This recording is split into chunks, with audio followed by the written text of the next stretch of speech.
A veteran of the DC government, Allam al-Alami took the lead in overseeing two of the district's largest public safety projects, the Unified Communications Center and the Consolidated Forensic Laboratory. Very few district workers have been able to stay with the district for at least over 15 years, which is something, very few of us can say that. What drives Allam to continue in service with the DC government? We have an impact in our community that we live in. Allam epitomizes what project management is all about. Not very many project managers have that kind of background, that kind of experience, that kind of training. Coordinating multiple agencies and project teams, sometimes with competing roles and missions, requires leadership, ingenuity, and talent as a team builder in order to be successful. It's not just a shell and interiors.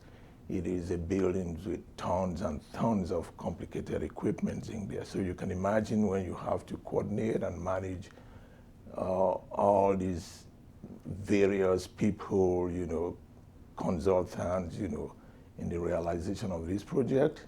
I think that is a calling. He corrals everybody to getting the mission done and basically saves the day. Allam has been one very good mentor, not only to me, to several of us, that frankly we are aspiring that at some point, in our profession, we'll be able to do a project of that size, of that complexity, like the CFL.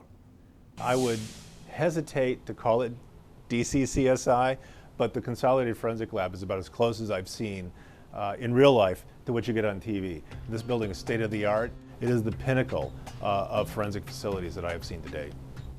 This award-winning facility co-locates the Department of Forensic Sciences, the Office of the Chief Medical Examiner, and MPD's crime scene investigations. It embodies such innovative features as a 30,000 square foot green roof and a coated glass skin to reduce the heat load on the building.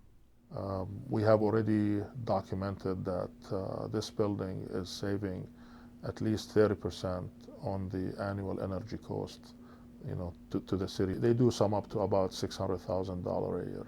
Allam feels particularly proud of these projects, which allow the city to build capacity and become a leader in innovation.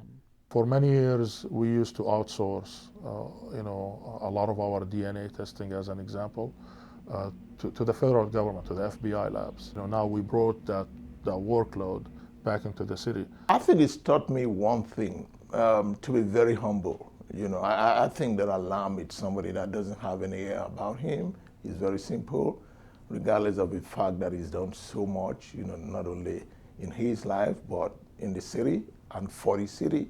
He doesn't take the credit for it. He just does it without really needing an award. And I think that this is the reason why he's so deserving of it, is because he's now really getting the recognition that he does deserve. I'm older than him, so I won't say I want to grow up to be like Allam, but I wish that if I have a chance to do it again, I would want to be like Allam.